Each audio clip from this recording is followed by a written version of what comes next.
Hello साथियों, जय हिंद। मैं हूं सचिन। एक बार फिर से स्वागत करता हूं अपने यूट्यूब चैनल वनली प्रैक्टिस पर। और ये इस सेशन का तीसरा क्लास स्टार्ट होने जा रहा है। आई होप आप लोग जो क्लासें हो चुकी हैं उसका प्रैक्टिस कर लिया होगा और अच्छे से आप लोगों को बेनिफिट फील ज़रूर हुआ होगा कि हाँ, ये क्वेश्चन सही डायरेक्शन में है या गलत डायरेक्शन में है। जो आपके पढ़े हुए टॉपिक हैं उससे क्वेश्चन सॉल्व हो रहे हैं या नहीं हो रहे हैं, ये क्वेश्चन सॉल्व करने के बाद आपको पता लग गया होगा। और जो क्वेश्चन सॉल्व हो रहे हैं अच्छी बात है, जो क्वेश्चन नहीं सॉल्व हो रहे हैं फिर से उस टॉपिक को जाकर रिवाइज करिए, उसके बाद अगेन फिर आके क्वेश्चन सॉल्व करिए, देखिए फिर कैसे सॉल्व होता है। ठीक है दोस्तों, तो फिर चलिए स्टार्ट करते हैं। 120 क्वेश्चन हो गए थे पिछले क्लास में, आज हम स्टार्ट करते हैं 121 क्वेश्चन से। ठीक है दोस्तों, चलिए शुरू करते हैं। 121 क्वेश्चन क्या कह रहा है, यदि किसी पिंड को पृथ्वी से 11.2 किलोमीटर सेकेंड के वेग से फेंका जाए तो पिंड का क्या परिणाम होगा। ऑप्शन ए, पृथ्वी पर कभी नहीं लौटेगा, बी 2 घंटे बाद लौटेगा, सी 24 घंटे बाद लौटेगा, डी कुछ निश्चित नहीं है। तो एक बार आपसे मैं दरख्वास्त करना चाहता हूँ या अपील करना चाहता हूँ, जो भी आप समझिए। प्लीज़ नोट पैड आप लेकर बैठिए। जो क्वेश्चन आपको सॉल्व करना है, जो नहीं आ रहा होगा उसको आप नोट कर लेना, और जो आ रहा होगा उसका तो कोई बात नहीं है।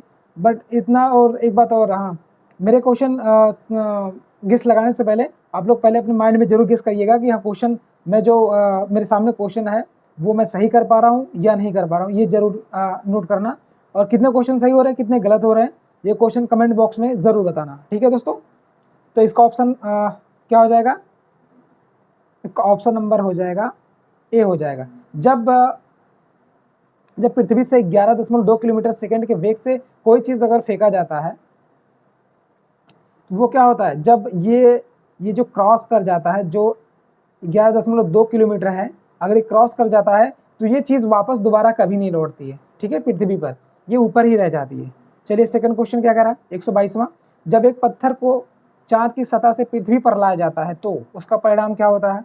ए, इसका द्रव्यमान बदल जाएगा, बी, इसका भार बदल जाएगा परंतु द्रव्यमान नहीं, सी, भार और द्रव्यमान दोनों बदल जाएंगे, डी, न द्रव्यमान और ना ही भार बदलेंगे। बीपीएससी 2004 में पूछा गया क्वेश्चन है। हर क्वेश्चन में आपको कराऊंगा जो किसी न किसी एग्जाम में पूछा गया है और आने वाले समय में भी पूछे जाएंगे। इस लूसेंट को जो कवर कर लिए मेरे भाई, चाहे अपने माध्यम से चाहे इस वीडियो के माध्यम से, पूरा अगर जिसने कवर कर लिया, मैं दावे के साथ सीना ठोक के कह रहा हूँ कि आपको टेस्ट सीरीज लगाने की जरूरत ही नहीं पड़ेगी। इतना कंटेंट का इतना क्वेश्चन दिया है इसमें कि अरे यार, जब एक टॉपिक से कम 300 से 400 क्वेश्चन दिए हैं तो एक चैप्टर से, वो सब्जेक्ट से नहीं कह रहा हूँ, एक टॉपिक से मेरे भाई, टॉपिक से अगर 5 से 6 क्वेश्चन या 3 से 4 क्वेश्चन आप हल कर ले रहे हैं तो उससे बाहर कहाँ से जाएगा मेरे भाई। ये बात आप लोग समझते क्यों नहीं, ये बात आप लोगों को समझना पड़ेगा। ठीक है दोस्तों, क्योंकि टेस्ट सीरीज के पीछे हम लोग बहुत भागते हैं और समय बर्बाद होता है, और जो टेस्ट सीरीज का डायरेक्शन होता है वो भी सही नहीं होता है। हमें सही डायरेक्शन पकड़ना है तो भाई PYQ पे कमांड बिल्कुल होनी चाहिए। मैं 1000 बार बोल रहा हूँ, अगर PYQ पे कमांड है तो कोई भी प्री आपसे नहीं रुक सकता, ये मैं गारंटी देता हूँ। ठीक है दोस्तों, इसका ऑप्शन नंबर हो जाएगा बी हो जाएगा। ठीक है, इसका भार बदल जाएगा परंतु द्रव्यमान नहीं बदलेगा। ठीक है, नेक्स्ट चलते हैं। 123 क्वेश्चन क्या कह रहा है, 123 क्वेश्चन कह रहा है, किसी लिफ्ट में बैठे हुए व्यक्ति को अपना भार कब अधिक मालूम पड़ता है। UPPCS 1990 में पूछा गया क्वेश्चन है। ऑप्शन ए, जब लिफ्ट त्वरित गति से नीचे आ रही हो, बी, जब लिफ्ट त्वरित गति से ऊपर जा रही हो, सी, समान वेग से नीचे आ रही हो, डी, समान वेग से ऊपर जा रही हो। इसका क्या हो जाएगा, 123 क्वेश्चन आप लोग गेस करिए, इसका ऑप्शन नंबर बी हो जाएगा। ठीक है, जब लिफ्ट त्वरित गति से ऊपर जा रही होती है। ठीक है, 124 क्वेश्चन क्या कर रहा है, पृथ्वी के परित घूमने वाले कृत्रिम उपग्रह से बाहर गिराई गई गेंद का परिणाम क्या होता है। ऑप्शन ए, पृथ्वी पर चली जाएगी, बी, चंद्रमा पर चली जाएगी, सी, पृथ्वी पर गिरेगी, डी, पृथ्वी के परित उपग्रह के समान आवर्तकाल के साथ उसी कक्ष में घूमती रहेगी या चक्कर लगाती रहेगी। इसका ऑप्शन क्या हो जाएगा दोस्तों, इसका ऑप्शन नंबर डी हो जाएगा। ठीक है, नेक्स्ट क्वेश्चन क्या कह रहा है,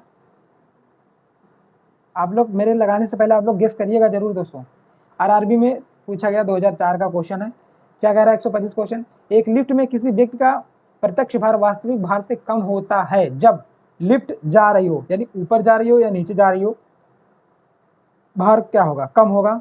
कब होगा? ऑप्शन ए त्वरण के साथ ऊपर जाना, बी त्वरण के साथ नीचे आना, सी समान गति के साथ ऊपर जाना, डी समान गति से नीचे जाना। क्या हो जाएगा दोस्तों इसका ऑप्शन? 125 क्वेश्चन क्या कह रहा है, इसका ऑप्शन नंबर हो जाएगा बी हो जाएगा। जब त्वरण के साथ नीचे जाती है तब ऐसा क्रिया होती है। ठीक है। 126 क्वेश्चन क्या कह रहा है, किसी तुल्यकारी उपग्रह की पृथ्वी की सतह से ऊंचाई लगभग कितनी दूरी होती है? Option A 36,000 kilometre, B 42,000 kilometre, C 30,000 kilometre, D इनमें से कोई नहीं। 126 क्वेश्चन ऑप्शन नंबर ए हो जाएगा, 36,000 किलोमीटर होता है। ठीक है। नेक्स्ट क्वेश्चन क्या कह रहा है 127 कह रहा है टेनिस की गेंद मैदान की अपेक्षा किसी पहाड़ी पर अधिक ऊंची उछलती है। अर्थात कहना चाह रहा है जो टेनिस की बॉल होती है वो जैसे हम समतल मैदान पर उछालते हैं तो उसके अकॉर्डिंग पहाड़ों पे अधिक उछलती है। इसका रीजन क्या होगा? ऑप्शन ए पर्वतों पर वायु दाब अपेक्षाकृत कम होता है, बी पर्वतों पर गेंद की हल्की बी पर्वतों पर गेंद और हल्की हो जाती है, सी पर्वतों पर पृथ्वी का गुरुत्वाकर्षण त्वरण कम हो जाता है, डी में से कोई नहीं। 127 क्वेश्चन इसका क्या होगा? इसका ऑप्शन नंबर सी हो जाएगा। ठीक है। नेक्स्ट 128 क्वेश्चन क्या कह रहा है, यदि पृथ्वी का गुरुत्वाकर्षण बल अचानक लुप्त हो जाता है तो निम्न में से क्या परिणाम होगा? ऑप्शन ए वस्तु का भार शून्य हो जाएगा परंतु द्रव्यमान वही रहेगा, बी वस्तु का द्रव्यमान शून्य हो जाएगा परंतु भार वही रहेगा, सी वस्तु का भार तथा द्रव्यमान दोनों शून्य हो जाएंगे, डी वस्तु का द्रव्यमान बढ़ जाएगा। पीसीएस 2013 में पूछा गया क्वेश्चन है। इसका ऑप्शन बताइए दोस्तों। इसका क्वेश्चन आंसर इसका हो जाएगा इसका हो जाएगा ऑप्शन नंबर ए हो जाएगा, वस्तु का भार शून्य हो जाएगा परंतु द्रव्यमान वही रहेगा। ठीक है। 29 चलते हैं।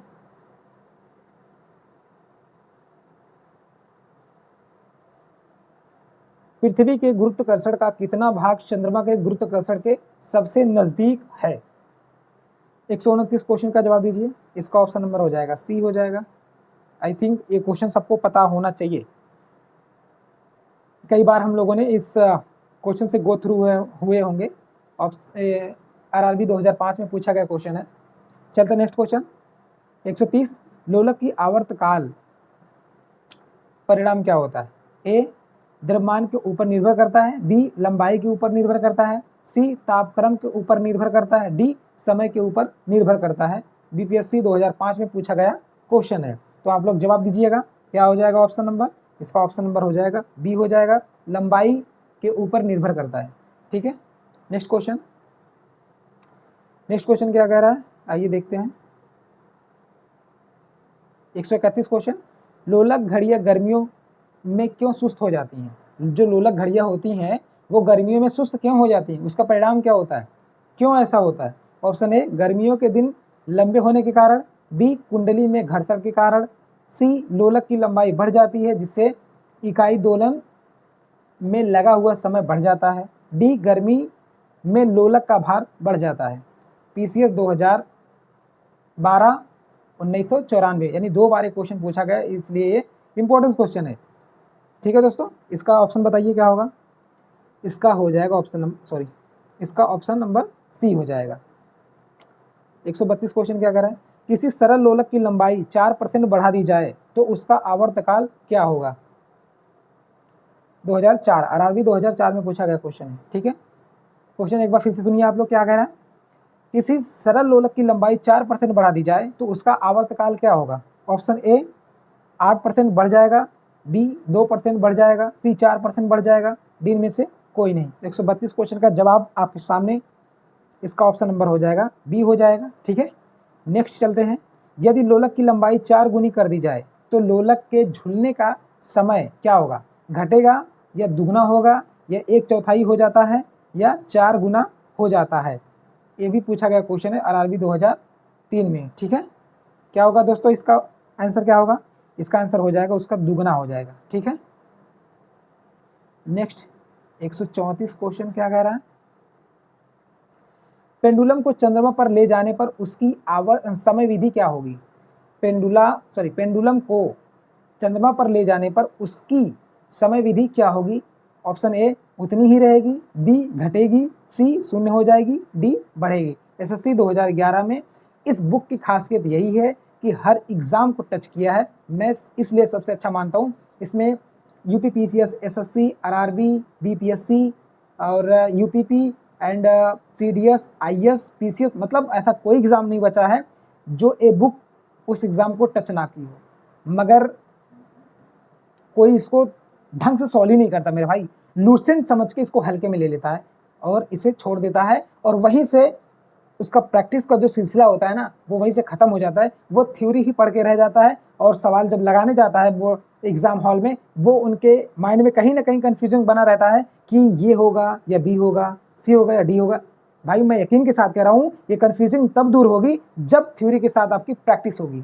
मैं गारंटी देता हूँ, बिना प्रैक्टिस के आप कोई एग्ज़ाम नहीं निकाल सकते। ठीक है, चाहे वो छोटा एग्जाम हो या बड़ा हो, उससे मैटर नहीं करता। एग्जाम अपने आप में एग्जाम होता है भाई, कोई छोटा बड़ा एग्जाम नहीं होता है। ठीक है, तो इसका जवाब क्या होगा? 134 का जवाब दीजिए आप लोग। इसका ऑप्शन नंबर हो जाएगा डी हो जाएगा। क्या हो जाएगा? बढ़ेगा। ठीक है, 135 क्वेश्चन क्या कह रहा है? एक कण का द्रव्यमान यम तथा संवेग पी है, तो इसकी गतिज ऊर्जा क्या होगी?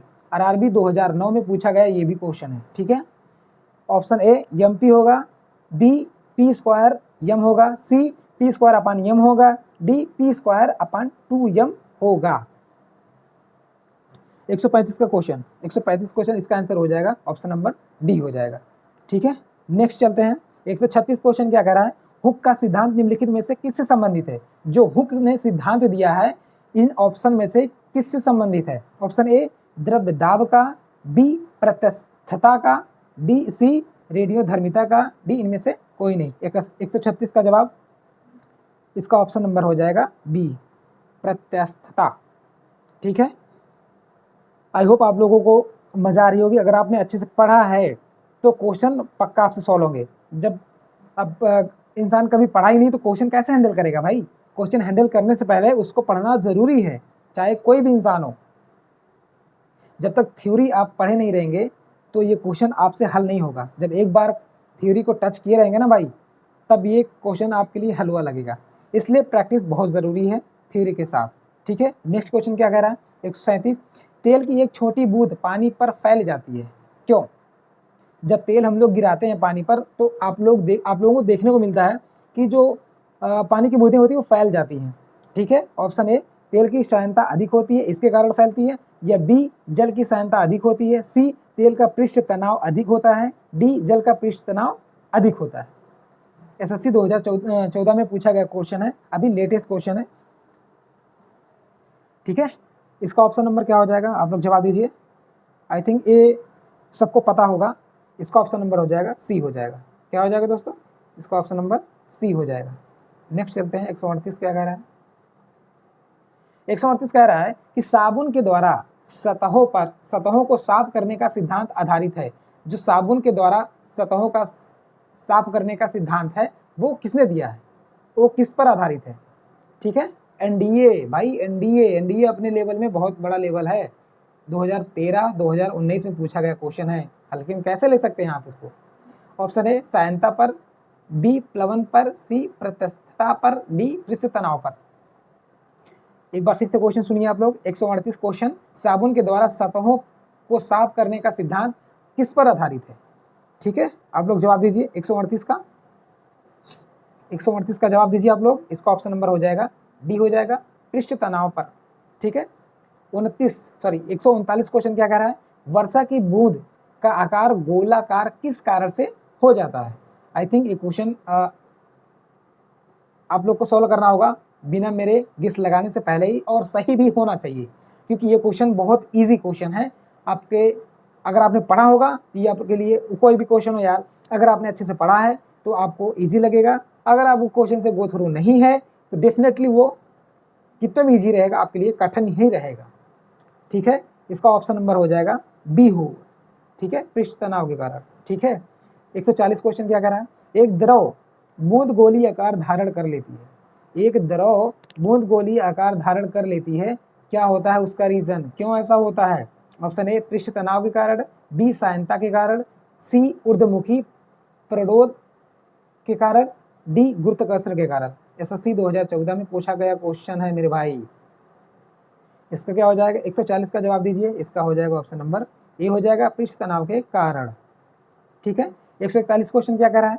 स्थिर पानी में मिट्टी का तेल डालने पर मच्छर जो होते हैं, मच्छर कम होते हैं, क्यों या किस लिए होता है, क्यों होता है? ऑप्शन ए प्रजनन में बाधा डालता है, बी मच्छरों के लिए उच्च विष होता है, सी लार्वा के सांस में बाधा डालता है, डी मच्छरों को भगाता है। आरआरबी 2003 में पूछा गया क्वेश्चन है। 41 नंबर क्या कह रहा है, कौन सा सही होगा? प्लीज आप लोग जवाब दीजिए। इसका हो जाएगा ऑप्शन नंबर सी हो जाएगा। ठीक है, नेक्स्ट चलते हैं। 142 क्वेश्चन क्या कह रहा है दोस्तों? ये कह रहा है कि पानी से निकालने पर शेविंग ब्रश के बाल आपस में चिपक जाते हैं। सॉरी, यहाँ थोड़ा सा कट गया है, फिर भी बता दे रहा हूँ। इसका कारण क्या होता है? जैसे ये कहना ये चाह रहा है कि जो हम लोग शेविंग करने वाला जो ब्रश होता है ना, जिससे हम दाढ़ी बनाते हैं, वो पानी से निकालने पर वो उसके जो बाल होते हैं ना ऊपर, जिसे हम अपने दाढ़ी में ऐसे फेरते हैं ना क्रीम के साथ, तो आपस में चिपक जाते हैं। क्या उसका क्या कारण है? ऑप्शन ए पृष्ठ तनाव के कारण, बी सायनता के कारण, सी प्रत्यस्थता के कारण, डी घर्षण के कारण। एसएससी 2008 में पूछा गया क्वेश्चन है। इसका क्या हो जाएगा? ऑप्शन नंबर क्या होगा दोस्तों? 142 का आप लोग जवाब दीजिए। इसका ऑप्शन नंबर हो जाएगा ए, पृष्ठ तनाव के कारण। ठीक है, ये हरकत क्यों होती है? ये पृष्ठ तनाव के कारण होती है मेरे भाई। चलो 143 क्वेश्चन क्या कह रहा है? स्थिर गति से जा रही खुली कार में बैठा एक बालक गेंद को हवा में सीधे अगर ऊपर की ओर फेंकता है तो गेंद कहाँ गिरेगी मेरे भाई? उसके पीछे गिरेगी, या उसके सामने गिरेगी, या उसके हाथ में गिरेगी, या उसके बगल में गिरेगी? एसएससी 2008 में पूछा गया क्वेश्चन है ये भी। इसका ऑप्शन नंबर हो जाएगा दोस्तों, उसके हाथ में गिरेगी। इसमें मुझे लगता है कि कई लोगों का इसमें जवाब ए होगा, बट ये गलत होगा। जो कंसेप्ट लगा रहे हैं वो गलत है मेरे भाई, क्योंकि ये वो क्या बोला, स्थिर गति से जा रही है। ठीक है, इसलिए जब गेंद फेंकेंगे तो उसके हाथ में ही आएगा। ठीक है, 143 का सी हो जाएगा। 144 क्वेश्चन क्या कह रहा है? एक व्यक्ति पूर्णतः चिकने बर्फ के क्षैतिज समतल के मध्य में विराम स्थिति में है, न्यूटन के किस नियम पर आधारित है? ठीक है, कह रहा है कि एक व्यक्ति पूर्णतः चिकने बर्फ के क्षैतिज समतल के मध्य में विराम स्थिति में है, न्यूटन के किस नियम का उपयोग करके वह अपने आप को तट तक ला सकता है? एनडीए 2011। ऑप्शन है न्यूटन का पहला नियम, या न्यूटन का दूसरा नियम, या न्यूटन का तीसरा नियम, या न्यूटन का या पहला दूसरा तीनों, मतलब तीनों गति पूछा है। पहला, दूसरा, तीसरा या तीनों एक ही मिक्स करके पूछा है। इसका ऑप्शन नंबर क्या हो जाएगा? 144 का ऑप्शन नंबर क्या हो जाएगा? जवाब दीजिए। इसका हो जाएगा न्यूटन की गति का तीसरा नियम लागू होता है। ठीक है, 145 क्या कह रहा है दोस्तों?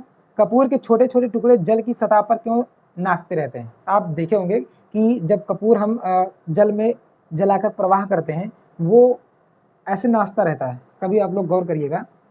तो वही पूछ रहा है कि कपूर के छोटे छोटे टुकड़े जल की सतह पर क्यों नाचते हैं? ऑप्शन ए पृष्ठ तनाव के कारण, बी सायनता के कारण, सी कपूर का यह गुण होता है या इसलिए, या डी जल के घनत्व के कारण। क्या होगा दोस्तों? 145 क्वेश्चन, इसका ऑप्शन नंबर हो जाएगा ए हो जाएगा, पृष्ठ तनाव के कारण। चलते हैं क्वेश्चन नंबर अगला 146। जब शुद्ध जल में डिटर्जेंट यानी सर्फ को डाला जाता है तो पृष्ठ तनाव क्या होता है? बढ़ता है या घटता है, या अपरिवर्तित रहता है, या अपरिमित हो जाता है? एसएससी 2011 में पूछा गया क्वेश्चन है। 146 का ऑप्शन क्या हो जाएगा? इसका ऑप्शन नंबर हो जाएगा बी हो जाएगा, घट जाता है मेरे भाई। चलिए नेक्स्ट 147 क्वेश्चन क्या कह रहा है? साबुन को जल में घोलने पर पृष्ठ तनाव, ये वही क्वेश्चन है जो अभी जस्ट आपने 146 वाला किया है। अगर आप उसको पढ़े होंगे, मतलब ढंग से उसको अपने माइंड में क्रिएट किए होंगे, ये क्वेश्चन आप लोग को जवाब दे देना चाहिए। आई थिंक जवाब दे देना चाहिए। 147 क्वेश्चन क्या कह रहा है? साबुन को जल में घोलने पर पृष्ठ तनाव क्या होगा? घटेगा या बढ़ेगा, या अपरिवर्तित रहेगा, या पहले घटना या फिर बढ़ना? इसका क्या हो जाएगा दोस्तों, इसका हो जाएगा ऑप्शन नंबर ए हो जाएगा। घटेगा उसमें भी ऑप्शन में था, इसमें भी था, बस क्वेश्चन समझने का नजरिया अलग है मेरे भाई। यही तो खेल होता है एग्जामिनर का, कि टॉपिक वही होता है, हम 1000 बार पढ़ते हैं उसको, 100 बार पढ़ते हैं, मतलब पता नहीं कितनी बार पढ़ते हैं, बट उसका जो क्वेश्चन सॉल्व करने का तरीका है ना, वो एग्जामिनर तो चेंज कर देता है, मगर हमारा माइंड वहाँ तक पहुँच नहीं पाता है। तो हमें उस प्रवृत्ति को समझना होगा कि जिस हिसाब से टॉपिक पढ़ते हैं उस टाइप के कितने टाइप के क्वेश्चन बन सकते हैं। अगर ये चीज़ हम समझ लेते हैं तो हमें क्वेश्चन करने में हम एग्जामिनर से एक कदम आगे रहते हैं, ठीक है। तो ऐसे कंडीशन में क्वेश्चन गलत होने की संभावना बिल्कुल भी नहीं होती है, ठीक है। चलिए आगे क्या कह रहा है 148 क्वेश्चन। संवातक कमरे की छत के निकट लगाए जाते हैं। संवातक कमरे की छत के निकट लगाए जाते हैं, क्यों, क्या कारण होता है? ऑप्शन ए, सांस में छोड़ी हुई गर्म हवा ऊपर उड़ती है और बाहर चली जाती है। बी, उनसे कमरे में क्रॉस वेंटिलेशन होता है। सी, उनसे कमरे में कुछ रोशनी मिलती है। डी, निचले भाग में वह शोभा नहीं देती है। ये भी 2008 में एसएससी में पूछा गया क्वेश्चन है। इसका ऑप्शन नंबर हो जाएगा ए हो जाएगा दोस्तों। सांस छोड़ी हुई गर्म हवा ऊपर उड़ जाती है और बाहर निकल जाती है, ठीक है। नेक्स्ट क्या कह रहा है 149 कथन कारण वाला क्वेश्चन दिया है। अपमार्जक मैले कपड़ों से सरलता पूर्वक तेल व गर्द निकाल देते हैं। सॉरी फ्रेंड्स, अपमार्जक मैले कपड़ों से सरलता पूर्वक तेल व गर्द निकाल देते हैं। कारण क्या कह रहा है? अपमार्जक जल का पृष्ठ तनाव बढ़ा देता है। क्या होगा दोस्तों इसका? 149 ऑप्शन ए क्या कह रहा है? ए आर दोनों सही है, व्याख्या भी कर रहा है। ए आर दोनों सही है, व्याख्या नहीं कर रहा है। सी, ए सही है, आर गलत है। डी, ए गलत है, आर सही है। इसमें दोस्तों कभी कभी हमें दोनों क्वेश्चन आते रहते हैं, फिर भी हमें गलत हो जाता है कि व्याख्या करता है, व्याख्या नहीं करता में, ये थोड़ा कंफ्यूजिंग रहती है। बट अगर आप क्यों लगा के पढ़ेंगे, वो कहीं ना कहीं आपको आंसर मिल जाता है। आंसर उसी में रहता है, बस समझने का तरीका अलग होना चाहिए। 149 क्वेश्चन क्या होगा? इसका हो जाएगा ऑप्शन नंबर सी हो जाएगा। ए नंबर सही है, आर वाला गलत है, ठीक है। चलते हैं 150 क्वेश्चन क्या कर रहा है? अंतरिक्ष यात्री अंतरिक्ष में सीधे खड़े नहीं रह सकते हैं, क्यों? उसका रीजन क्या होता है? ऑप्शन ए, गुरुत्व नहीं होता है। बी, वायुमंडल में श्यानता बल बहुत तीव्र होता है। सी, सौर वायु ऊपर की ओर बल लगाती है। डी, वायुमंडलीय दाब बहुत कम होता है। यूपीपीसीएस 2007 में पूछा गया क्वेश्चन है। मैं कह रहा हूँ हर क्वेश्चन आपको किसी न किसी एग्जाम में जरूर मिलेंगे, ठीक है। तो इसका ऑप्शन नंबर हो जाएगा ए हो जाएगा, क्योंकि वहाँ गुरुत्वाकर्षण होता ही नहीं है, तो ऐसा होता है, ठीक है। चलते हैं नेक्स्ट 151 क्वेश्चन। यदि केस नली का व्यास दुगना कर दिया जाए तो उनमें चढ़ने वाला जल जो सतह है, सतह की ऊंचाई क्या होगी? अर्थात कहना चाह रहा है यदि केस नली का व्यास दुगना कर दिया जाए तो उनमें चढ़ने वाला जो जल होता है वो सतह से उसकी ऊंचाई क्या होगी? आधी रह जाए, सॉरी, ऑप्शन ए दुगनी हो जाती है, या आधी रह जाती है, या वही रहती है, या शून्य हो जाती है। क्या होगा इसका कहने का मतलब ये? अच्छा, सपोज दैट आप गांव में जो पाइप होती है ना, खेत भरने वाली पाइप, वो एक होती है कि 6 इंच की होती है, एक 4 इंच की होती है।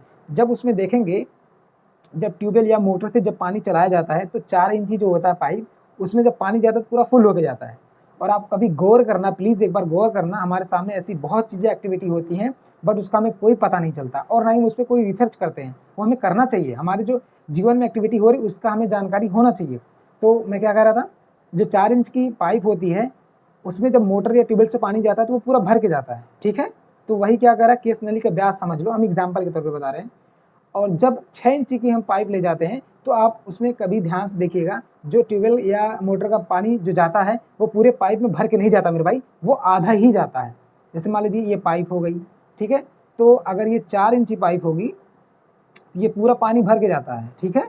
अगर सपोज दैट अगर वो 6 इंची की है, ये जो है ना, तो ये ऊपर वाला हल्का से खाली रहता है और नीचे वाला पूरा ये पूरा भरा रहता है और ऊपर वाला हल्का से खाली रहता है। वही सायनता के मामले में व्यास को, मतलब जो केस नली होता है ये इसी नियम पे आधारित है, बस केवल समझना चाहिए, ठीक है। तो ऑप्शन मुझे लगता है ये समझ में आ गया होगा। इसका ऑप्शन नंबर हो जाएगा बी हो जाएगा। क्या हो जाएगा दोस्तों? इसका ऑप्शन नंबर बी हो जाएगा, आधी रह जाती है, ठीक है। आई थिंक आप लोग को समझ में आया होगा। 152 क्वेश्चन पे चलते हैं। क्या कह रहा है? सयंता की इकाई है option A poise, B pascal, C poiseuille, D इनमें से कोई नहीं। आरआरबी 2003 में पूछा गया क्वेश्चन है। 152 क्वेश्चन।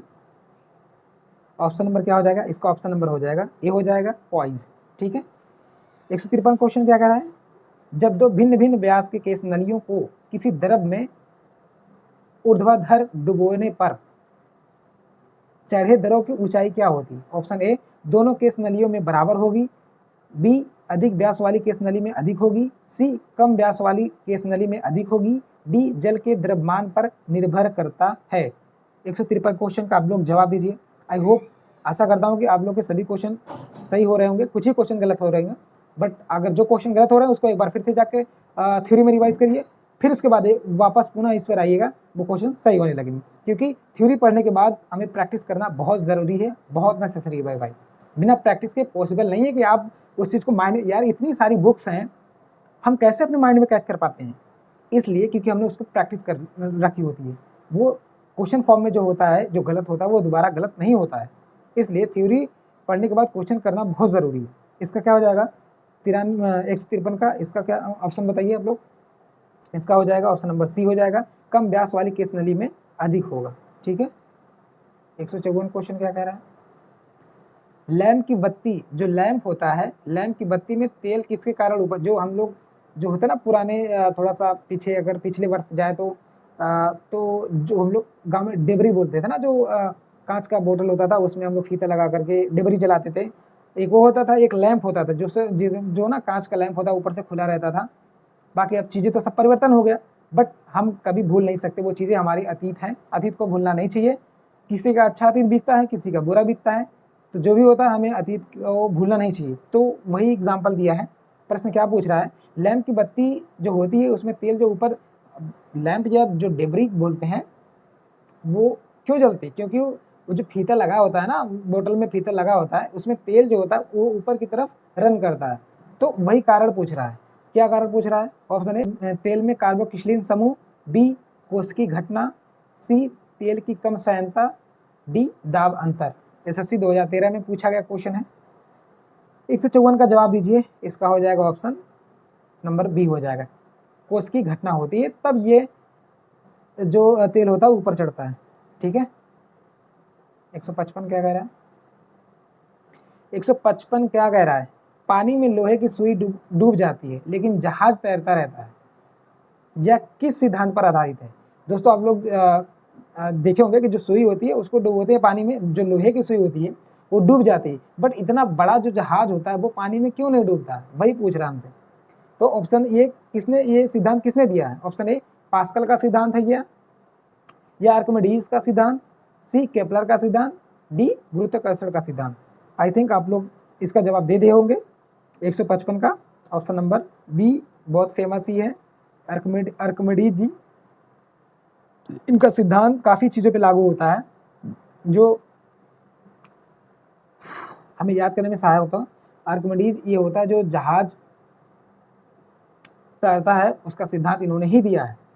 156 क्वेश्चन क्या कह रहा है? आर्किमिडीज का नियम निम्नलिखित में से किससे संबंधित है? ऑप्शन ए प्लवन का नियम, बी समकोण त्रिभुज का नियम, सी गुरुत्वाकर्षण का नियम, डी करंट व वोल्टेज से संबंध। करंट व वोल्टेज में संबंध आरआरबी 2005 में पूछा गया क्वेश्चन है। क्या हो जाएगा? 156 का आप लोग जवाब दीजिए। 156 का ये हो जाएगा ऑप्शन नंबर ए हो जाएगा, प्लवन का नियम इन्होंने दिया है। कौन? आर्किमिडीज ने। ठीक है। नेक्स्ट क्वेश्चन क्या कह रहा है? 157 क्या कह रहा है?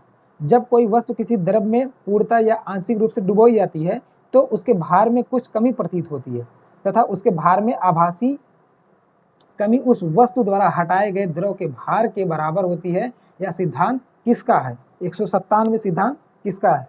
ठीक है। ऑप्शन नंबर ए बर्नौली का सिद्धांत, बी आर्किमिडीज का सिद्धांत, सी पास्कल का सिद्धांत और डी हुक का नियम। तो इसका ऑप्शन नंबर बी हो जाएगा। ठीक है। 158 क्वेश्चन क्या कह रहा है? उत्प्लवकता से संबंधित वैज्ञानिक है। Option A Archimedes, B Newton, C Louis Pasteur, D इनमें से सभी। आरआरबी 2005 में पूछा गया क्वेश्चन है। इसका ऑप्शन नंबर हो जाएगा ए हो जाएगा, जो अभी हमने पढ़ के आए हैं 156 वाला क्वेश्चन। ठीक। नेक्स्ट चलते हैं 149 क्वेश्चन क्या कह रहा है। 149 कह रहा है द्रव में आंशिक या पूर्णतः रूप से डूबे हुए किसी ठोस द्वारा प्राप्त उछाल की मात्रा निर्भर करती है। ऑप्शन ए ठोस द्वारा हटाए गए द्रव की मात्रा पर, बी ठोस के द्रव्यमान पर, सी ठोस के भार पर, डी इनमें से कोई नहीं। आरआरबी 2003 में पूछा गया क्वेश्चन है। इसका जवाब हो जाएगा, क्या होगा दोस्तों, इसका जवाब हो जाएगा ऑप्शन नंबर ए हो जाएगा, ठोस द्वारा हटाए गए द्रव्यमान की मात्रा पर। ठीक है, ऑप्शन नंबर ए। 160 क्वेश्चन क्या कह रहा है दोस्तों, 160 क्वेश्चन कह रहा है जल पृष्ठ पर लोहे के टुकड़े के ना तैरने का कारण क्या होता है। जो जल का पृष्ठ होता है उस पर लोहे के टुकड़े का तैरने का कारण, जो ना तैरता हो, जैसे जल होता है ना, जल के पृष्ठ पर लोहे का जो कोई टुकड़ा होता है वो नहीं तैरता है, अब सबने देखा होगा, उसका क्या कारण वही पूछ रहा है। ऑप्शन ए लोहे द्वारा विस्थापित जल का भार लोहे के भार से कम होता है, बी लोहे द्वारा विस्थापित जल का भार लोहे के भार से अधिक होता है, सी लोहे द्वारा विस्थापित जल का भार लोहे के भार के बराबर होता है, डी यह जल का विस्थापन नहीं करता है।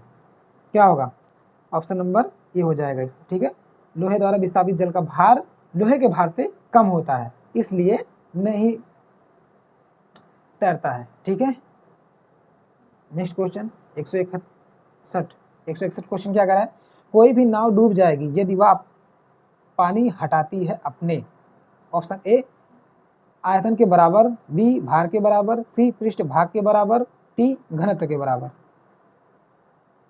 क्या हो जाएगा दोस्तों, ऑप्शन नंबर क्या होगा, ऑप्शन नंबर ए हो जाएगा, आयतन के बराबर। अगर कोई नाव, जो नाव चलती है वो क्यों नहीं डूबती है, अगर वह आयतन के बराबर जल हटाने लगी वह नाव भी क्या होगी, डूब जाएगी। ठीक है, क्या होगी, डूब जाएगी। नेक्स्ट क्वेश्चन क्या कर रहा है 162, महान वैज्ञानिक आर्किमिडीज किस देश से संबंधित है। Option A Britain, B Germany, C America, D Greece. 2002 में पूछा गया क्वेश्चन है, इसका ऑप्शन नंबर हो जाएगा डी हो जाएगा, ग्रीस से संबंधित। 163 क्वेश्चन क्या कह रहा है, पानी की बूंदों का तेली, जो पानी की बूंद होती है उसका तेली पृष्ठ पर ना चिपकने का कारण क्या होता है। ऑप्शन ए आसंजक बल का अभाव होता है, बी तेल की अपेक्षा जल हल्का होता है, सी आपस में मिल नहीं सकते, डी पृष्ठ तनाव के कारण। एसएससी 2011 में पूछा गया क्वेश्चन है, इसका क्या होगा, इसका ऑप्शन नंबर ए हो जाएगा, आसंजक बल का अभाव होता है जिसकी वजह से नहीं चिपकते हैं। ठीक है, 164 तुल्यकारी उपग्रह घूमता है पृथ्वी के गिर्द। ऑप्शन ए पूर्व से पश्चिम, पश्चिम से पूर्व, सी उत्तर से दक्षिण, डी दक्षिण से उत्तर। एसएससी 2011 में पूछा गया क्वेश्चन है। 164 का जवाब क्या होगा, पश्चिम से पूर्व घूमता है। ठीक है, 165 क्या कह रहा है, 165 क्वेश्चन क्या कह रहा है दोस्तों, पहिए में बाल बियरिंग का कार्य होता है, जो पहिया होती है उसमें बाल बियरिंग का कार्य है, क्यों है, कारण क्या है। ऑप्शन ए घर्षण को बढ़ाना, बी गतिज घर्षण को बेलन घर्षण में बदलना, सी स्थैतिक घर्षण को गतिज घर्षण में बदलना, डी मात्र सुविधा के लिए।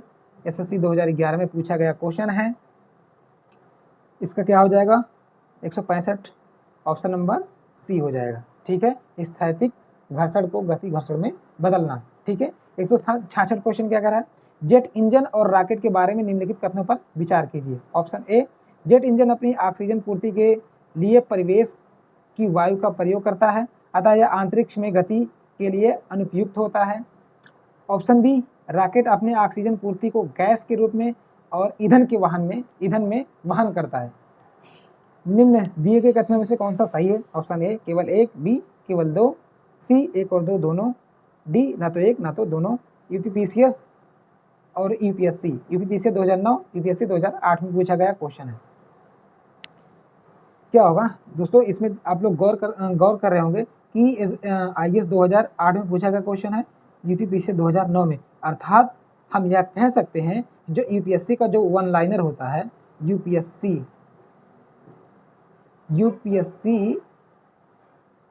का जो वन लाइनर जो होता है, वन लाइनर, वो पीसीएस में मेरे भाई, पीसीएस में क्या होता है, पीसीएस में डायरेक्ट पूछते हैं भाई साहब। ठीक है, पीसीएस में क्या करते हैं, डायरेक्ट पूछते हैं। जो यूपीएससी का वन लाइनर क्वेश्चन होता है वो पीसीएस में डायरेक्ट पूछे हैं। यहाँ यूपीएससी 2008 में पूछी है, जस्ट उसके 1 साल बाद पीसीएस में पूछा है। तो हमें ये भी ध्यान रखना है, ठीक है। तो क्या होगा, ऑप्शन नंबर क्या होगा दोस्तों 166 का, इसमें ए और दो दोनों सही है, ठीक है। 167 क्वेश्चन क्या कह रहा है, पानी की एक गिलास में एक बर्फ का टुकड़ा तैर रहा होता है। जब बर्फ पिघलती है तो पानी के स्तर का प्रभाव क्या होगा। अर्थात कहना चाह रहा है एक गिलास है, उसमें अगर बर्फ का टुकड़ा तैर रहा है तो वो बर्फ जब पिघलेगी तो पानी का स्तर बढ़ेगा या घटेगा। वही ऑप्शन दिया है, ऑप्शन ए बढ़ेगा, बी घटेगा, या उतना ही रहेगा, डी पहले बढ़ेगा फिर घटेगा। एमपीपीएससी, देखो एमपीपीएससी तक खबर ले लिया भाई, इसीलिए मैं कह रहा हूँ BPSC, MPPSC, UPPCS, RRB, railway, NTPC, UPP, RO, CDS, UPSC, मेरे भाई ऐसा कोई एग्जाम आप जुबान पे अपने ला के देखिए जिसका क्वेश्चन इस लूसेंट के बुक में ना मिले, जो ग्रीन वाली लूसेंट बुक है एमसीक्यू की। इसीलिए कह रहा हूँ कि टॉपिक वाइज आपने प्रैक्टिस कर लिया मेरे भाई, तो आपका कॉन्फिडेंस इतना ज़्यादा बूस्ट मारेगा कि आप खुद उसका एहसास कर सकते हैं। किसी को बताने की जरूरत नहीं है कि मैं गलत कह रहा हूँ या सही कह रहा हूँ, यू कैन अप्लाई, आप खुद देख सकते हैं।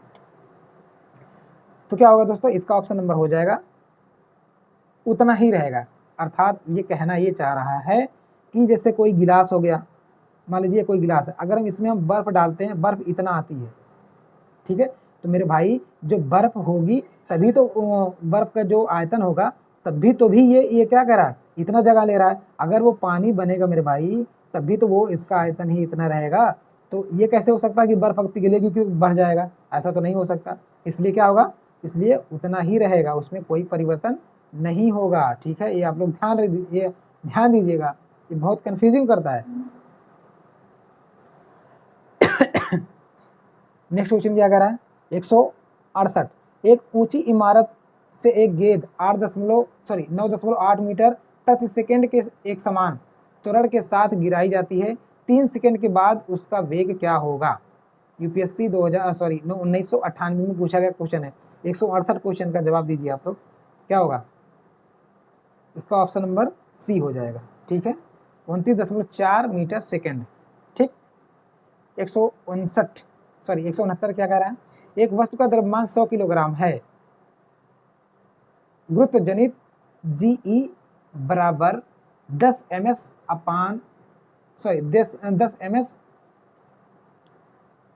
-1।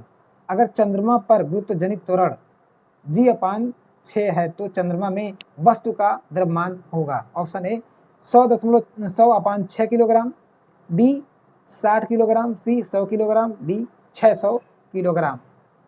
IAS 2001 में पूछा गया क्वेश्चन है। 169 इसका हो जाएगा, ऑप्शन नंबर सी हो जाएगा, ठीक है।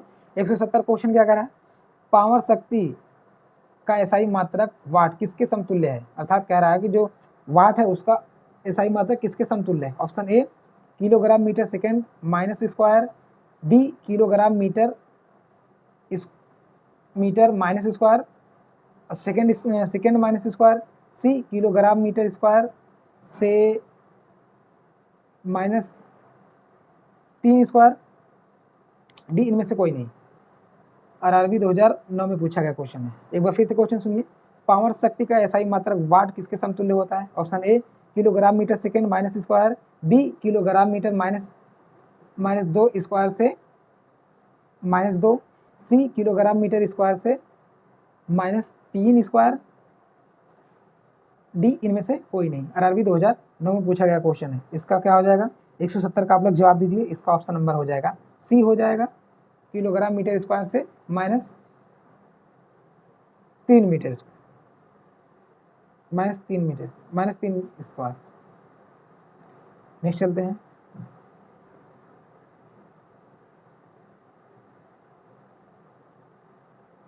क्या कह रहा है क्वेश्चन 171 क्वेश्चन क्या कह रहा है, भारहीनता की अवस्था में एक मोमबत्ती की ज्वाला का आकार हो जाएगा। भारहीनता की अवस्था में एक मोमबत्ती की ज्वाला का आकार हो जाएगा। ऑप्शन ए अधिक लंबा, बी अधिक छोटा, सी गोलाकार, डी वही रहेगा। RTS 2008 में पूछा गया क्वेश्चन है भाई, दोनों एग्जाम में दोनों 2008 में ही पूछा गया क्वेश्चन है। 171 क्वेश्चन क्या होगा, आप लोग जवाब दीजिए। इसका ऑप्शन नंबर हो जाएगा डी हो जाएगा, वही रहेगा। ठीक, नेक्स्ट क्या कह रहा है, 172, एक केस नली में जल की अपेक्षा एक तरल अधिक ऊंचाई तक बढ़ता है, इसका कारण क्या है। ऑप्शन ए, तरल जल की अपेक्षा अधिक श्यान है, बी, तरल का ताप जल की अपेक्षा अधिक है, सी, तरल का पृष्ठ तनाव जल की अपेक्षा कम है, डी, तरल का पृष्ठ तनाव जल की अपेक्षा अधिक है। ये भी सेम इसी टाइम पे पूछा गया क्वेश्चन है, आप लोग देख सकते हैं। 172 का जवाब दीजिए आप लोग। 172 का हो जाएगा ऑप्शन नंबर डी हो जाएगा, तरल पृष्ठ तनाव जल की अपेक्षा अधिक होती है। 173 क्वेश्चन क्या कह रहा है, 173 कह रहा है निम्नलिखित में से किस एक के लिए केशकित्व एक मात्र कारण नहीं है। निम्नलिखित में से किस एक के लिए केशिकत्व एक मात्र कारण नहीं है। ऑप्शन ए, स्याही का सोखना, बी, भूमिगत जल का ऊपर चढ़ना, सी, सूती कपड़े पर जल की बूंद का फैलना, डी, पौधे की जड़ों से जल का इसके वर्ण समूह की ओर बढ़ना। यूपीएससी 1999 में पूछा गया क्वेश्चन है। 173 का जवाब क्या हो जाएगा दोस्तों, 173 का जवाब आप लोग दीजिए। 173 का जवाब हो जाएगा ऑप्शन नंबर डी हो जाएगा। ठीक है, 174 क्या कह रहा है, गुरुत्वाकर्षण के सार्वभौमिक नियम का प्रतिपादन किसने किया। ऑप्शन ए, न्यूटन ने, बी, गैलीलियो ने, सी, कोपरनिकस ने, डी, आइंस्टीन ने। एमपीपीएससी 2000 में पूछा गया क्वेश्चन है। 174 का ऑप्शन नंबर ए हो जाएगा। ठीक है, 175 क्वेश्चन क्या कर रहा है, ऊर्जा संरक्षण का आशय है, ऊर्जा संरक्षण का आशय है। ऑप्शन ए, ऊर्जा का सृजन और विनाश होता है, बी, ऊर्जा का सृजन हो सकता है विनाश नहीं, सी, ऊर्जा का सृजन नहीं हो सकता है किंतु विनाश हो सकता है, डी, ऊर्जा का ना तो सृजन हो सकता है ना ही विनाश हो सकता है। किसने पूछा है दोस्तों, ये पूछा है, किसने पूछा है, एमपीपीएससी 2000 में पूछा गया क्वेश्चन है। 175 का जवाब क्या हो जाएगा, 175 का जवाब हो जाएगा ऑप्शन नंबर डी हो जाएगा। ऊर्जा ना तो सृजन हो सकती है ना ही विनाश हो सकती है। ऊर्जा ना तो सृजन होती है और ना ही विनाश होती है, केवल इसको परिवर्तन किया जा सकता है। ठीक है, 176 क्वेश्चन पे चलते हैं। क्या कह रहा है, पृथ्वी का प्लायन वेग है, पृथ्वी का प्लायन वेग है। अभी कुछ समय पहले ये क्वेश्चन किए हैं दोस्तों, ये क्वेश्चन तो गलत हो गया, तो फिर समझ लीजिए कि आप ध्यान से नहीं कर रहे हैं, ये क्वेश्चन गलत नहीं होना चाहिए।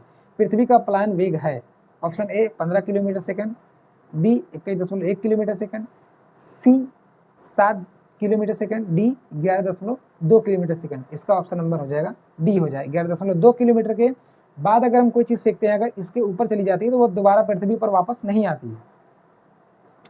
177 क्वेश्चन क्या कह रहा है, क्यूसेक से क्या मापा जाता है, जो क्यूसेक होता है उससे क्या मापा जाता है। ऑप्शन ए, जल की शुद्धता मापी जाती है, बी, जल की गहराई मापी जाती है, सी, जल का बहाव मापा जाता है, डी, जल की मात्रा मापी जाती है।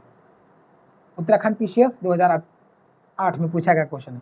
177, इसका ऑप्शन नंबर हो जाएगा सी हो जाएगा, जल का बहाव मापा जाता है। जो क्यूसेक होता है उससे जल का बहाव मापते हैं। ठीक है, ऑप्शन नंबर सी हो जाएगा। 178 क्या कह रहा है, किसी पिंड का भार क्या होता है। ऑप्शन ए, पृथ्वी तल पर सब जगह समान होता है, बी, ध्रुवों पर सर्वाधिक होता है, सी, विषुवत रेखा पर अधिक होता है, डी, मैदान की अपेक्षा पहाड़ों पर अधिक होता है। 178, इसका ऑप्शन नंबर क्या हो जाएगा, इसका ऑप्शन नंबर हो जाएगा बी हो जाएगा, ध्रुवों पर सर्वाधिक होता है। 179 क्वेश्चन, जब किसी वस्तु को पृथ्वी से चंद्रमा पर ले जाया जाता है तो उसका भार क्या होता है दोस्तों, उसका भार घटेगा या फिर बढ़ेगा, या उसके भार में कोई परिवर्तन नहीं होगा, डी, वह पूर्ण रूप से भार रहित हो जाता है। यूपीपीसीएस 2006 में पूछा गया क्वेश्चन है। 179, इसका क्या होगा, इसका ऑप्शन नंबर बी हो जाएगा, उसका भार घट जाएगा। इस सेशन का लास्ट क्वेश्चन 180 क्वेश्चन इस सेशन का लास्ट क्वेश्चन होगा। आई थिंक आप लोगों को मज़ा आ रही होगी क्वेश्चन प्रैक्टिस करने में ज़रूर, क्योंकि जब क्वेश्चन ढंग से बनने लगते हैं तो मज़ा आती है। और ये तो मुझे नहीं पता, बट आप लोग कमेंट करके बताना कि कितने क्वेश्चन सही हुए, कितने गलत हुए हैं, ताकि उससे हमको भी पता चले कि आप लोग क्वेश्चन प्रैक्टिस जो कर रहे हैं उसके पहले जो थ्योरी पढ़े हैं कि आप लोगों ने उसे अध्ययन अच्छे से किया होगा, तभी क्वेश्चन सही हो पाएंगे, नहीं तो फिर कन्फ्यूजिंग से बना रहता है। जब क्वेश्चन हम थ्योरी पढ़ते हैं बट उसका हम गहन अध्ययन नहीं करते हैं, प्रैक्टिस नहीं करते हैं, वो क्वेश्चन हमें आता तो है बट कन्फ्यूजिंग रहता है कि हाँ हमने पढ़ा है बट ये नहीं है कि कौन सा ऑप्शन होगा, तो इसी में क्वेश्चन गलत होने की संभावना बढ़ जाती है। तो इस सेशन का लास्ट क्वेश्चन क्या कह रहा है, 180 नंबर क्वेश्चन, किसी वस्तु का, आई होप ये क्वेश्चन लास्ट क्वेश्चन आप लोगों का सब सही होना, इस सेशन का जो लास्ट क्वेश्चन ये सबका सही होना चाहिए क्योंकि ये लास्ट क्वेश्चन है। आई होप ये सबका सही होना चाहिए। क्या कह रहा है, किसी वस्तु का भार निम्नलिखित में से किसके परिणाम स्वरूप होता है। ऑप्शन ए वस्तु पर लगने वाला नेट बल, बी वस्तु पर किन्हीं भी दिशाओं से लगने वाले सभी बलों का योग, सी वस्तु द्वारा जमीन पर आरोपित बल, डी इसका अक्रिय गुणधर्म। CDS 2021 मेरे भाई लेटेस्ट क्वेश्चन है, ठीक है, अभी पूछा गया क्वेश्चन है, 2021 का क्वेश्चन है। 180 आई थिंक सभी का जवाब आ गया होगा, ऑप्शन नंबर सी होगा इसका, वस्तु द्वारा जमीन पर आरोपित बल, ठीक है। तो इस सेशन का लास्ट क्वेश्चन था दोस्तों। फिर से कल हम इसी सेशन से 181 क्वेश्चन से स्टार्ट करेंगे, कोई भी गैप नहीं करेंगे, एकदम सीरियल वाइज से क्वेश्चन चलेगा। और ये एक बार फिर से मैं जाते बता देना चाहता हूँ दोस्तों, जो लोग नए जुड़े हैं वो प्लीज़ चैनल को सब्सक्राइब करके हमारे मनोबल को और ऊंचा बढ़ाइए ताकि हम और ज़्यादा मेहनत कर सकें। मैं आपको बताना चाहता हूँ कि जो ग्रीन वाली लूसेंट बुक है उसको हम कवर अप कर रहे हैं, और पहला सब्जेक्ट हम फिजिक्स से स्टार्ट किए हैं, उसके बाद बायो पे जाएंगे, फिर जियोग्राफी, फिर मतलब कहने का मतलब जो मोटे मोटे सब्जेक्ट हैं हम वहीं से स्टार्ट करेंगे और लास्ट में जाकर पूरी बुक को हम कवर करेंगे। और एक बार आपने इसको अच्छे से पढ़ लिया तो यकीन मानिए हर एग्ज़ाम जो प्री है वो तो कभी रुक नहीं सकता, चाहे वो PCS लेवल का हो, चाहे वो और वनडे एग्ज़ाम लेवल का हो, क्योंकि लूसेंट हम लोग सबके पास होती है मगर पढ़ते नहीं है, वो हमारी सबसे बड़ी भूल होती है। और इस लूसेंट की खासियत ये है कि हर एग्ज़ाम को इन्होंने टच किया है, आप लोग के सामने साक्ष्य है, मुझे बताने की कोई ज़रूरत नहीं, आप लोग मेरी बात पे विश्वास बिल्कुल मत करिएगा, आप लोग खुद देख सकते हैं कि मैं झूठ कह रहा हूँ या सच कह रहा हूँ। आप लोग खुद इतने समझदार हैं कि आप लोगों को किसी पे विश्वास नहीं करना चाहिए, स्वयं आपका एक्सपेरिमेंट करके देखना चाहिए कि क्वेश्चन कहाँ से पूछ रहा है कहाँ से नहीं। इसमें हर एग्ज़ाम को कवर किया है, चाहे वो कोई भी एग्ज़ाम हो, आप लोग देख सकते हैं।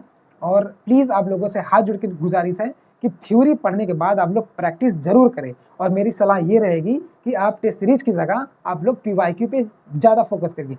PYQ जिस दिन मजबूत हो जाएगा उस दिन दुनिया में आपको कोई PCS या कोई भी एग्ज़ाम का प्रिंट नहीं रोक सकता, ये मैं गारंटी देता हूँ। ठीक है दोस्तों, आप लोग PYQ पे कंटेस्ट कर लेंगे तो प्री का एग्ज़ाम आपका बाएं हाथ का खेल हो जाएगा। बट हम लोग ऐसा करते नहीं, PYQ देखते नहीं, बस मोटी मोटी किताबों के पीछे भागते हैं, बस वही थ्योरी पढ़ते रहते हैं, पढ़ते हैं भूल जाते हैं, पढ़ते हैं भूल जाते हैं, बस यही सिलसिला चलते चलते हमारे कई साल बर्बाद हो जाते हैं। मेरे भाई आप एक टॉपिक को पढ़िए, कम पढ़िए बट उसका प्रैक्टिस करिए। अगर ना वो टॉपिक आपके दिमाग में छप जाए तो आप इसी वीडियो के कमेंट में लिख के जाना कि भाई मैंने क्या कहा था और क्या मेरे साथ हुआ। मैं यकीन के साथ कह रहा हूँ कि कितनों पढ़ लीजिए, आपने प्रैक्टिस नहीं किया तो वो आपकी पढ़ाई अधूरी है मेरे भाई। ठीक है दोस्तों, तो चलते हैं आज के इस क्लास सेशन के साथ समाप्त करते हैं, और कल से फिर आपके सामने लेकर हाजिर होंगे 181 क्वेश्चन से। तब तक के लिए जय हिंद, वंदे मातरम।